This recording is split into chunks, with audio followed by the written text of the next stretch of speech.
ಈ ಓದೋಕೆ ಮನಸ್ಸೇ ಇರಲ್ಲ, ಓದಿನಲ್ಲಿ ಹೇಗೆ ಗಮನ ಕೊಡಬೇಕು ಅನ್ನೋ ಪ್ರಶ್ನೆ ತುಂಬ ವಿದ್ಯಾರ್ಥಿಗಳಿಗೆ ಬಂದೇ ಬರುತ್ತೆ. ನಾನೇನಾದರೂ ನೀವು ದೊಡ್ಡವರಾದ್ಮೇಲೆ ಏನಾಗಬೇಕು ಅನ್ಕೊಂಡಿದ್ದೀರಾ ಅಂದರೆ ನಿಮ್ಮ ಉತ್ತರ may be doctor, engineer, teacher, scientist, police officer ಅಥವಾ ನಿಮ್ಮ ಕನಸಿನ ಯಾವುದಾದ್ರೂ ಕೆಲಸ. ಯಾವ ಕನಸೇ ಇರಲಿ ಅದರ ಮೊದಲ ಹೆಜ್ಜೆ ಇವತ್ತಿನ ಓದು. ಕೆಲವು ಸ್ಟೂಡೆಂಟ್ಸ್ ಅಂತೂ ನನಗೆ ಓದೋದು ಕಷ್ಟ, ಓದೋ ಕಡೆ ಗಮನ ಇರಲ್ಲ, ಓದೋ ಟೈಮಲ್ಲಿ ಮೊಬೈಲ್ ನೋಡಬೇಕು ಅನ್ಸುತ್ತೆ, ಆಮೇಲೆ ಓದೋಣ ಅನ್ಸುತ್ತೆ ಅಂತಾರೆ.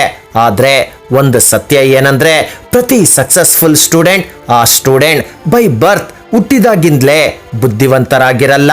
ಅವರು ಕಂಟಿನ್ಯೂಯಸ್ ಆಗಿ ಎಫರ್ಟ್ ಹಾಕಿದ್ದಕ್ಕೆ ಅವರು ಸಕ್ಸಸ್ ಆಗಿದ್ದು.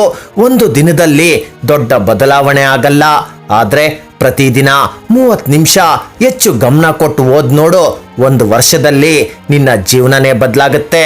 ಒಂದು ಸಣ್ಣ ಬೀಜ ದೊಡ್ಡ ಮರವಾಗುತ್ತೆ.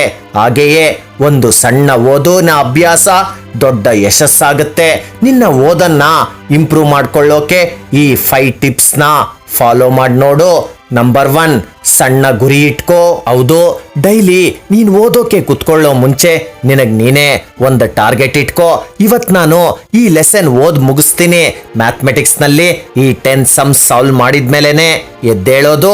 ಈ ರೀತಿ ಸಣ್ಣ ಗುರಿ ಸಣ್ಣ ಯಶಸ್ಸಿನ ಜೊತೆ ದೊಡ್ಡ ಆತ್ಮವಿಶ್ವಾಸ ಕೊಡುತ್ತೆ. ನಂಬರ್ 2, ಮೊಬೈಲ್ಗೆ ಸಮಯದ ಮಿತಿ. ಹೌದು, ಓದೋ ಟೈಮ್ನಲ್ಲಿ ಮೊಬೈಲ್ನಿಂದ ದೂರ ಇರೋ. 1 ಅವರ್ ಓದ್ತೀನಿ, ಆಮೇಲೆ 10 ಮಿನಿಟ್ಸ್ ಬ್ರೇಕ್ ತಗೊಳ್ತೀನಿ. ಆ 10 ಮಿನಿಟ್ಸ್ನಲ್ಲಿ ಬೇಕಿದ್ರೆ ಫೋನ್ ಯೂಸ್ ಮಾಡು, ಅದು ಬೇಕಿದ್ರೆ ಮಾತ್ರ. ನಂಬರ್ 3, ಅರ್ಥ ಮಾಡ್ಕೊಂಡು ಓದು. ಸುಮ್ಮನೆ ಓದೋದನ್ನ ಕಂಠಪಾಠ ಮಗ್ಗಪ್ ಮಾಡಬೇಡ. ಇದು ಏಕೆ ಹೇಗ್ ಬಂತು ಅಂತ ಪ್ರಶ್ನೆ ಕೇಳ್ತಾ ಅರ್ಥ ಮಾಡ್ಕೊಂಡೋದು. ಆಗ ಓದಿದ್ದು ನೆನಪಲ್ಲಿ ಉಳಿಯುತ್ತೆ. ನಿನ್ಗೆ ಅರ್ಥ ಆಗಿಲ್ಲ ಅಂದ್ರೆ ನಿನ್ನ ಟೀಚರ್ಸ್ ಅಥವಾ ನಿನ್ನ ಫ್ರೆಂಡ್ಸ್ ಹತ್ರ ಕೇಳಿ ತಿಳ್ಕೊ. ಅರ್ಥ ಆಗಿಲ್ಲ ಅಂದ್ರೆ ಕೇಳಿ ತಿಳ್ಕೊ. ಕೇಳೋಕೆ ಭಯ ಪಡಬೇಡ. ನೀನ್ ಸ್ಕೂಲು ಕಾಲೇಜ್ಗೆ ಹೋಗೋದು ನೀನ್ ಕಲಿಯೋಕೆ, ಅದನ್ನ ಮರಿಬೇಡ. ನಂಬರ್ 4, ನಿನ್ನನ್ನ ನಿನ್ ಜೊತೆ ಮಾತ್ರ ಹೋಲಿಸ್ಕೋ. ಹೌದು, ನಿನ್ನನ್ನ ಬೇರೆ ನಿನ್ನ ಫ್ರೆಂಡ್ಸ್ ಜೊತೆ ಕಂಪೇರ್ ಮಾಡ್ಕೊಳ್ಬೇಡ.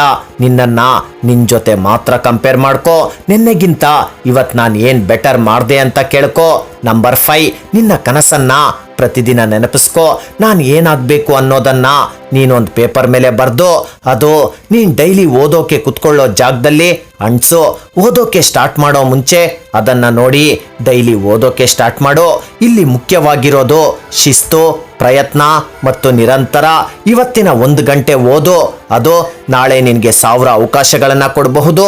ಇವತ್ತಿನ ನಿನ್ನ ಪ್ರಯತ್ನ ನಾಳೆಯ ನಿನ್ನ ಹೆಮ್ಮೆ. ಕಷ್ಟಪಟ್ಟು ಓದು. ನೀನು ಬುದ್ಧಿವಂತನಾಗೋಕೆ ಅಲ್ಲ, ನಿನ್ನ ಕನಸನ್ನ ನಿಜ ಮಾಡ್ಕೊಳ್ಳೋಕೆ. ನಿನ್ನಲ್ಲಿ ನೀನೇ ಒಂದು ಶಪಥ ಮಾಡು.